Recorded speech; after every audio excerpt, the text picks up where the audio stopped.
Senator machon ma Kakamega Boni Khalwale owuok e ng'wech mar laro kom Gavana ma Kakamega ka koro singo laro kom mar senator ma county no. Ma en okang' ma koro chiwo thuolo ne senator ma Kakamega masani miluongo ni Cleophas Malala mar laro kom mar Gavana ma county no gi otiko mar Kenya Kwanza. Ma biro bang' twak makende mar winjruok manotim e kind jalup jatend piny William Ruto kod jatend duond bura mar ANC Musalia Mudavadi.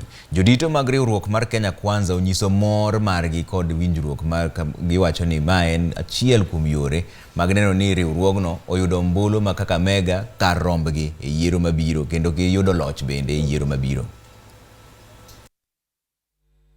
For Kakamega, the Honorable Boni Khalwale has graciously accepted to run for senator of Kakamega County,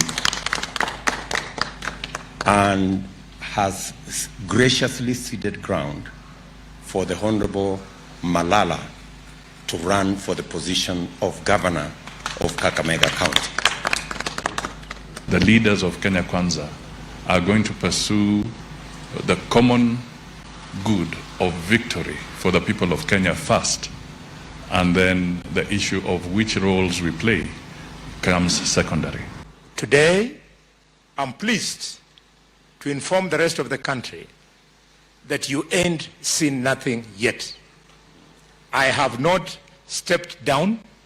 In fact, I have stepped up so that I focus more on the common agenda that covers our people and also the rest of the Kenyans. We are going to deliver Kakamega County to be a Kenya Kwanza zone. The role that Boni Khalwale is going to play as a senatorial candidate is not any lesser or greater than the role Senator Malala will play as our candidate for governor.